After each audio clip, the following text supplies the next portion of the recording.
Angry. A moving van idled at the curb, its headlights cutting through the storm. And in the doorway of the mansion, a son threw his mother away. "You're not my real mother!" Ethan Brooks's voice cracked through the thunder. He looked immaculate. Tailored suit, gold watch, no soul. Before him sat Evelyn Brooks, frail, dark-skinned, one hand gripping her wheelchair arm, the other clutching a family photo pressed to her chest. "Ethan," her voice trembled, "I raised you." "Exactly," he said, smirking, "and now I'm done paying for it." Two movers hesitated, boxes in hand. He snapped, "Put her things outside." Gasps from the neighbors under umbrellas. A phone camera blinked red. Recording. The boxes hit the concrete, her wedding portrait shattering in the rain. Evelyn flinched at the sound, but her eyes never left his. "I gave you everything I had," she whispered. He leaned in, cruel smile. "And now you've got nothing left." A gust of wind spun her wheelchair, rolling her backward into the downpour, thunder roaring like judgment. He thought he was throwing out a burden. He didn't know he was discarding a fortune. And he was about to discover the hard way. This is Black Stories, where the pain of prejudice is told, and justice always finds its voice. If you believe dignity outlasts betrayal, and receipts beat reputations, like this, share it and subscribe.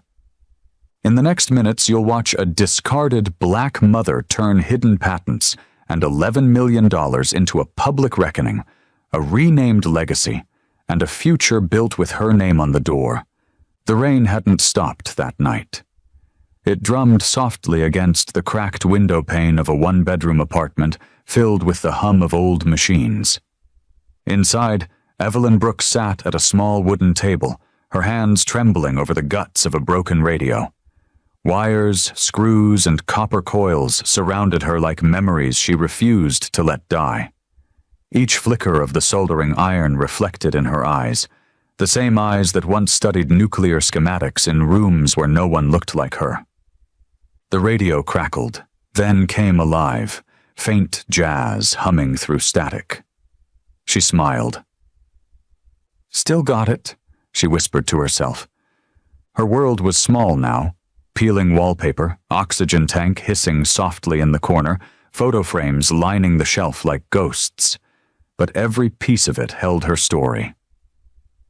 Back in the 1980s, a younger Evelyn, lab coat crisp, standing before a whiteboard filled with equations.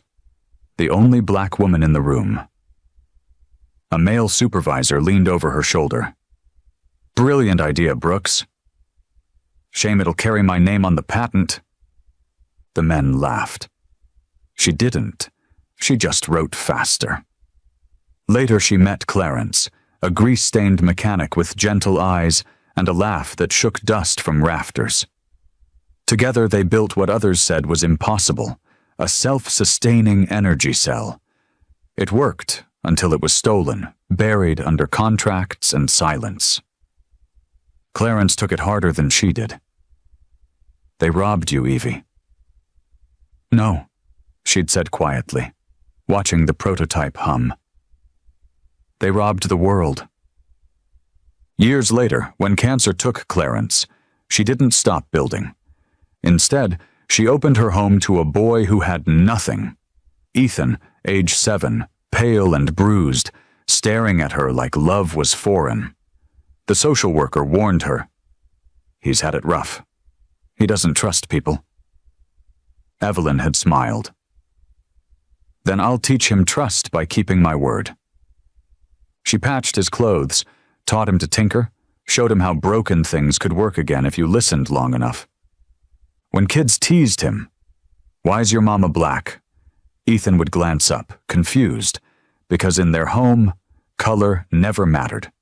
At night, before bed, she told him the same thing her husband once told her. "Kindness," she'd whisper, tracing a scar on his arm, "is the only inheritance worth giving." Years passed. Ethan grew tall, sharp, ambitious. He stopped fixing radios and started fixing his accent.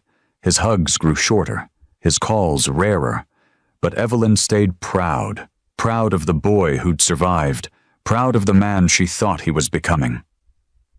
Now, her hands trembled over another broken circuit, but her faith didn't.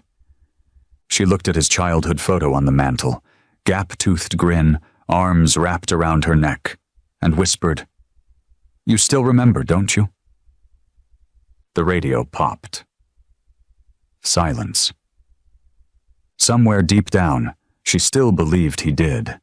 The skyline glittered like arrogance made of glass. Ethan Brooks's name shone across the 32nd floor of Langston Renewables. Vice President, Energy Systems Development. The youngest in the company's history.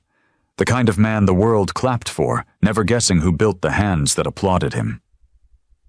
Inside the boardroom, champagne sparkled in flutes.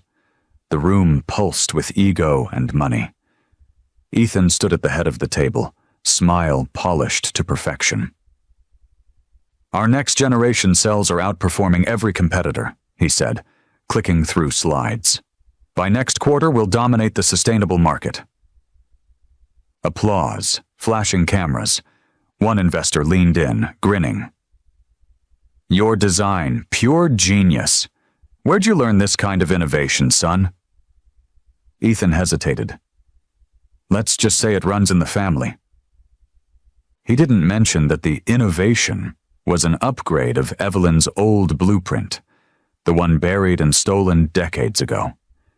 He didn't mention that the equations he'd discovered were written first in his mother's neat cursive on yellowing paper that still smelled faintly of engine grease and jasmine oil.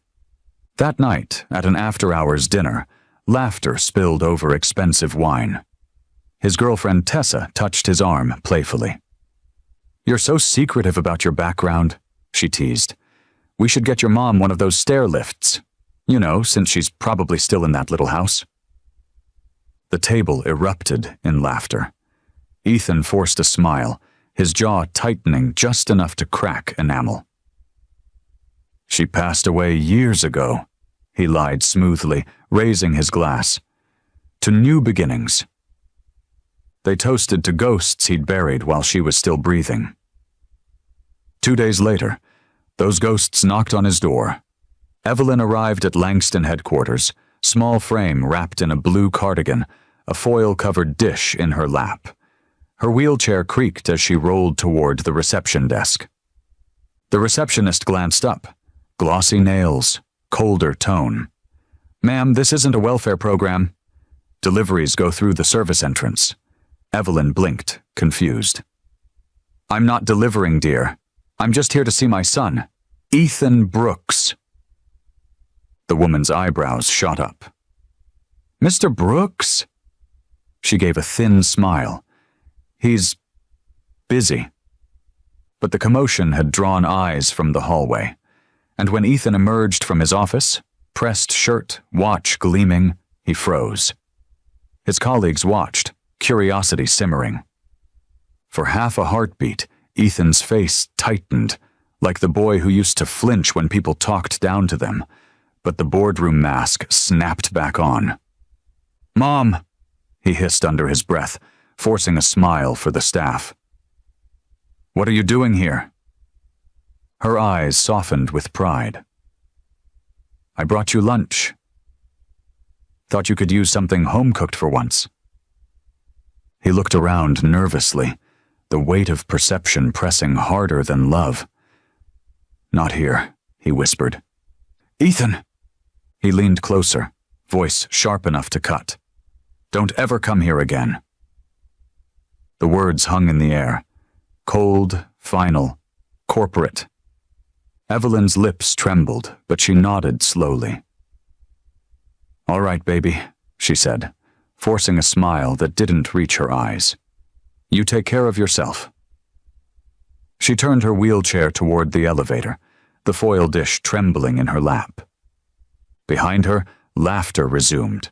Glasses clinked, deals continued, and Ethan Brooks, son of a woman who once rewired the world, went back to selling her stolen light. The hospital room smelled faintly of antiseptic and lilacs, a cruel mix of sterility and memory. Evelyn sat propped against the thin pillow, oxygen tubes tracing her cheeks. The steady beep of the heart monitor pulsed like time running out. Ethan stood at the foot of the bed, phone in one hand, portfolio in the other. His suit jacket hung untouched. He wasn't planning to stay long. "Baby," Evelyn said softly, "the bills are piling up.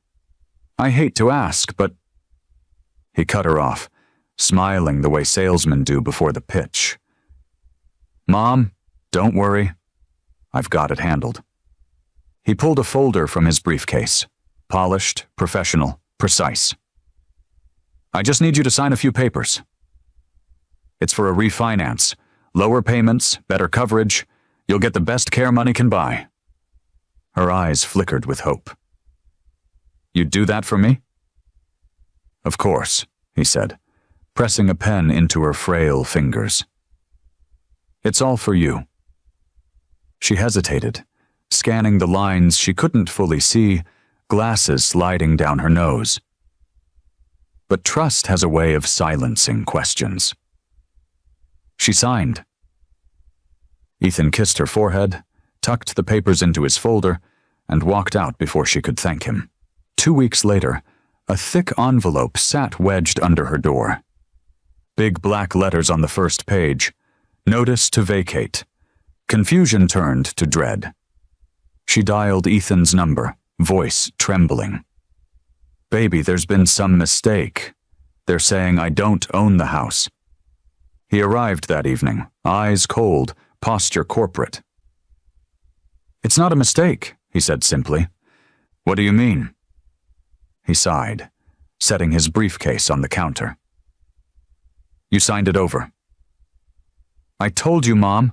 It's my turn now. You've had your life." Her breath caught. You took my home?" "You'll be taken care of," he said flatly. "I'll put you in a facility. It's better that way." Her voice broke. "Ethan, this house, your father built this porch with his hands." He turned away. "And now I'll build something new with it." "You should be proud." The next morning, she sat in her wheelchair on the porch, watching strangers load boxes into a truck. Rain started to fall. Her family photo slipped from one of the boxes and cracked against the steps. The neighbors watched. Some filmed. Some whispered. A title flashed across one phone screen. "White executive evicts disabled black mother." It spread fast, a viral wound that no one knew the truth behind. But Ethan didn't see cruelty. He saw freedom. "Sell the furniture," he told the contractor. "Tear out the floorboards. Full renovation. We'll flip it by summer." The man nodded, lifting a stack of dusty folders from the old closet. "What about these?" "Trash them," Ethan said, walking away. But as the folder slipped from the worker's hands, an envelope fell open across the floor, yellowed paper stamped in fading ink.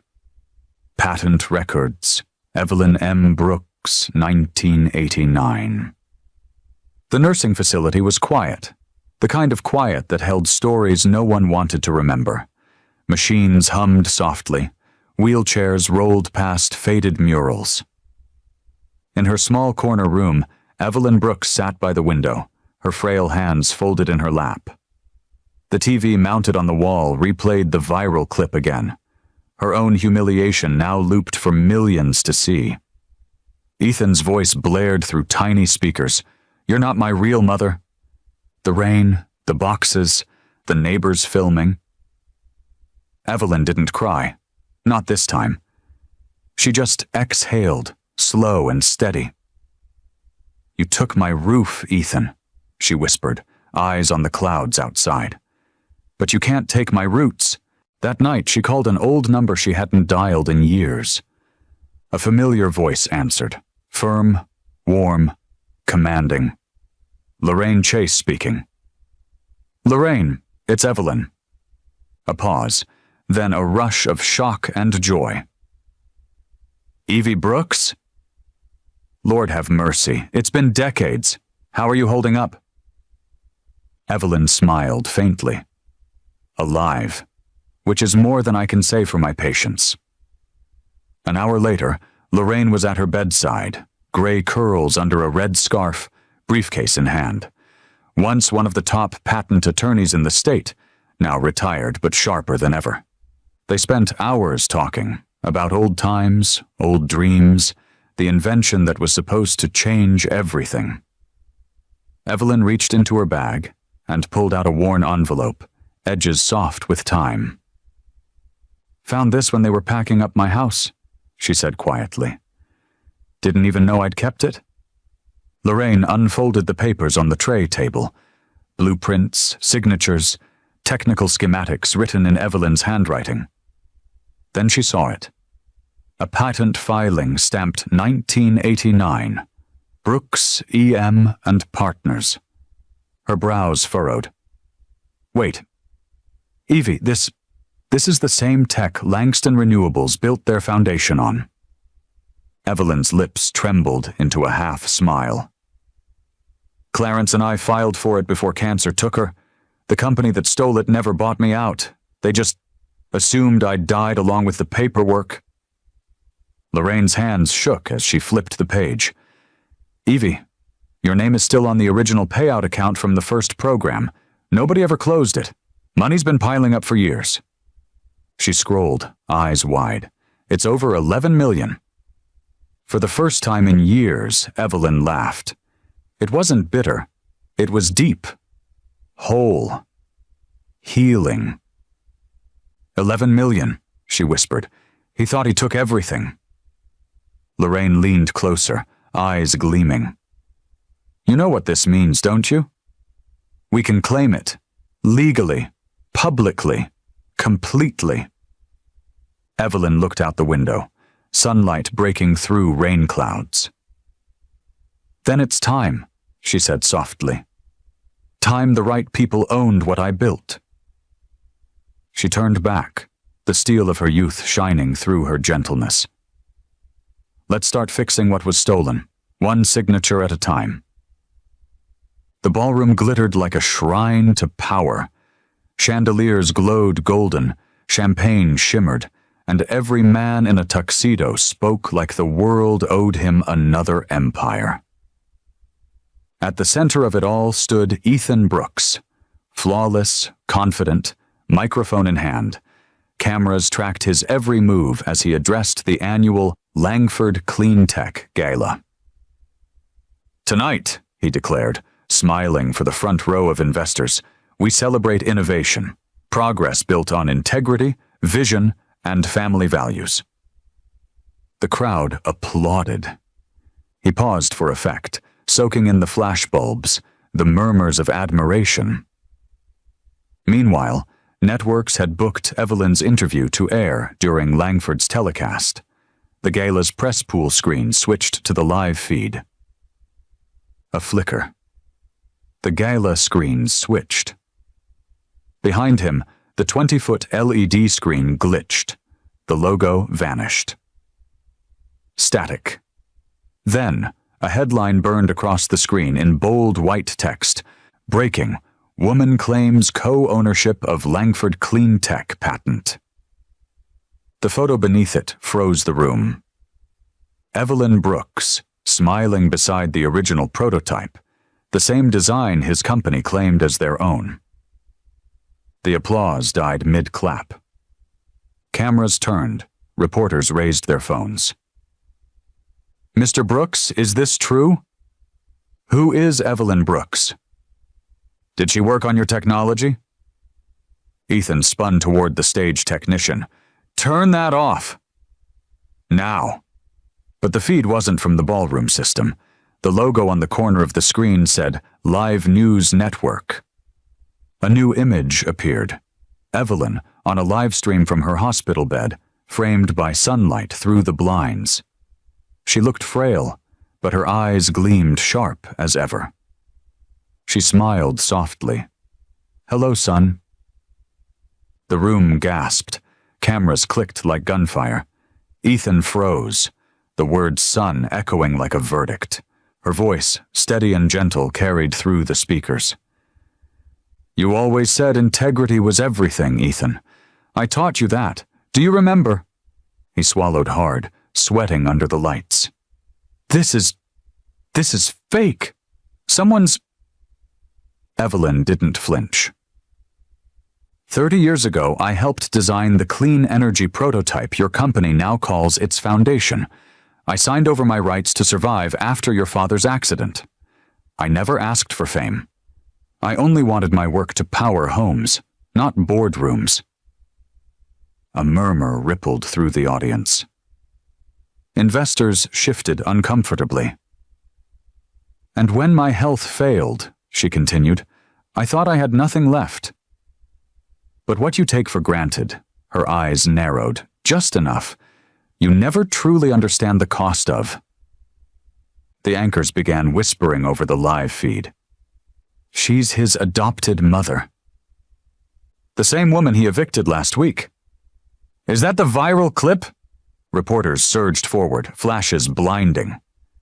"Mr. Brooks! Did you really evict your own mother? Did you steal her patent? Do you have a response to these allegations?" Ethan stammered, voice cracking. This is being taken out of context." But the damage was done. Phones streamed his silence in real time. The stock ticker on the live broadcast began to plummet. Evelyn's last words echoed through the ballroom like a benediction wrapped in thunder. "Progress without gratitude is just greed with better lighting." Ethan lowered the microphone. The applause didn't return. He walked off the stage to the sound of clicking shutters and murmured disbelief. The son who'd built his fortune on stolen light, now blinded by its return. By morning the world was on fire, not with violence but with truth. Screens everywhere flashed Evelyn's name. Number sign, Justice for Evelyn. Stolen genius. Mothers of innovation. Clips of her live stream played on every network. The frail black woman who'd built an empire's foundation, erased, discarded, and now resurrected by her own quiet brilliance. Talk shows debated her legacy. Anchors said her name with reverence. A headline on the Wall Street Journal read, "The forgotten engineer who powered a billion-dollar industry." And at the center of it all, Ethan Brooks, standing in front of cameras again, this time without the confidence or the custom suit. He sat stiffly under studio lights for a prime-time interview, jaw clenched, hands folded too tight. The host didn't waste time. "Mr. Brooks, when did you learn your company's founding technology came from your mother's work?" Ethan exhaled shakily. "I didn't know. I swear I didn't know." The host leaned forward. "You didn't know, or you didn't ask." Silence. The audience watched. His throat tightened. He had no answer. That single moment, broadcast live, became the soundbite of the week. Outside, protests filled the streets, not with rage, but resolve. Students carried signs, "Give her credit." Innovation has no color. Mothers build nations too. The company's board moved quickly, desperate to contain the fire. Within 48 hours, Langford Cleantech issued a public statement. "After independent verification, we confirmed that Ms. Evelyn M. Brooks's contributions were foundational to our core patent design. The company will ensure proper recognition and restitution moving forward."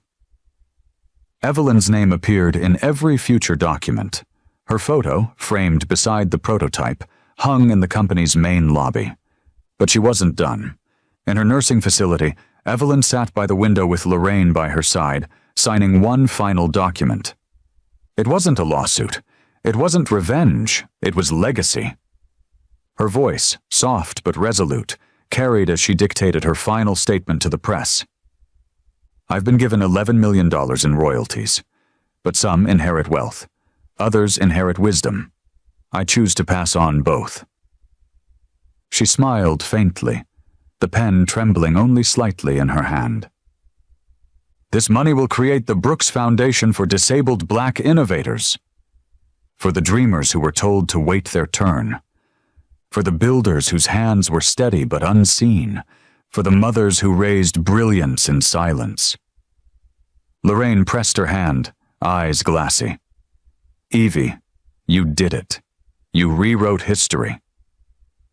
Evelyn gazed out at the sunlight streaming across her lap, voice steady. No, I just turned the page. Across the world, donations poured in. Universities renamed scholarships. Scientists cited her work in lectures. And for the first time, the name Evelyn Brooks wasn't whispered or footnoted. It was printed in gold, where it had always belonged. Months later, the world looked different. The sky above downtown Atlanta shimmered with banners that read, "The Evelyn Brooks Innovation Center, where dignity designs the future." Cameras panned across the brand new glass building, solar panels gleaming, ramps wide and smooth, walls etched with the names of women and men once erased from invention history. Inside, a packed auditorium hummed with anticipation. Reporters lined the aisles. Engineering students in lab coats held their phones high. Professors, CEOs, and community leaders filled every seat. And then, silence. Evelyn Brooks rolled onto the stage. The applause was immediate, tidal, unstoppable. She wore a navy suit with a sunflower pinned near her heart. Her hands, once trembling from weakness, now steadied on the wheels of her chair. The standing ovation lasted nearly a minute. She smiled, humble but radiant. "You're too kind," she began, voice amplified yet intimate. "When I started repairing radios in my living room, I didn't imagine I'd ever be here. I only wanted the next generation to hear the sound of their own power, loud and clear." Laughter rippled. Applause again. Behind her, a digital display glowed. The Brooks Foundation, empowering disabled Black innovators. She gestured toward the audience. "This center isn't about me. It's about the dreamers who work twice as hard to be seen once. It's about invention built with conscience, and it's about proving that brilliance doesn't vanish when it's ignored. It only waits for recognition." Every word carried weight, not bitterness, not revenge, but grace earned through struggle. In the front row sat Lorraine, wiping a tear. Next to her, a group of scholarship recipients, students who'd once been told they didn't look the part. Now they were part of something much larger. Meanwhile, hundreds of miles away, in a cheap motel off the highway, Ethan sat slumped on the edge of a bed. The TV flickered with his mother's face. Empty takeout boxes cluttered the nightstand. A single eviction notice peeked out from under his laptop. Her voice filled the room through the old television speaker. "Forgiveness is freedom," she said. "But freedom doesn't mean forgetting." He stared at her, the woman he'd called a burden, the one he'd discarded. Tears welled, unexpected and unrelenting. On screen, she smiled at the crowd, eyes shining. "Sometimes," she said, "the ones you raise aren't your legacy." She paused, letting the moment breathe. "The lives you lift are." Thunderous applause erupted. Back in the motel, Ethan buried his face in his hands, a sob breaking through pride's last wall. And on stage, Evelyn Brooks, the woman the world once ignored, was no longer invisible. Her foundation had already received over 1,000 applications. New labs were being built, internships funded, futures rewritten. The audience rose to its feet again as she closed her speech with quiet conviction. Let this place remind the world, invention isn't about ownership. It's about offering what you build so others can rise. Flashbulbs burst. The crowd roared. Outside, sunlight struck the new building's bronze plaque, her name catching the light, gleaming like justice itself. They called her weak. They called her useless. They said her time had passed, that her hands were too slow, her ideas too old, her body too broken. But what they didn't know was that the woman they cast aside built the very power their world runs on. Sunlight pours through the glass windows of the Evelyn Brooks Innovation Center.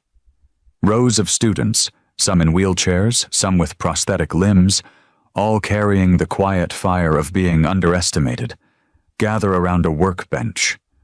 Evelyn sits among them, her smile patient, her eyes alive with purpose. She guides a young boy's trembling hand across a circuit board. The lights flicker on. The room erupts in applause. Her laugh fills the space. "See," she says softly, "power only listens when you believe you deserve to touch it." The camera glides through the lab, past walls lined with quotes from forgotten inventors, past a mural of her and her husband beside the words, "Where dignity designs the future." Evelyn stops beside a little girl sketching blueprints on a notepad. She leans close, voice gentle. "You don't need permission to be brilliant." Outside, a crowd gathers as a bronze plaque is unveiled. The Evelyn Brooks Innovation Center. Engineer, visionary, mother. Her voice echoes over the image. Strength isn't what walks on two legs. It's what stands on truth, even when the world tries to cut you down. It's what builds when everything else breaks. It's what forgives without forgetting. That afternoon, Evelyn stands by her window, the same spot where she once repaired old radios in silence. But now she hears the hum of her own legacy alive outside. Students wave as they pass, and her smile widens. "I used to think my work was about energy," she says quietly. "Turns out it was always about people. The power we give each other when we choose to believe again." Later that evening, outside the center, Ethan stands under the glow of the sign that bears her name. He's older now, humbled. He sets a bouquet of lilies at the doorstep and steps back, looking up at the building that carries her spirit. Through the reflection in the glass, Evelyn's face seems to appear, not in anger, but forgiveness. The sun catches the solar panels above, casting rays across the sky. Her invention hums quietly, alive, eternal. This is Black Stories, where dignity outlasts betrayal, and where the underestimated rise to redefine greatness. If this story moved you, like this video, share it and subscribe. Because sometimes the brightest power doesn't come from the machines we build, but from the hearts that refuse to stop working.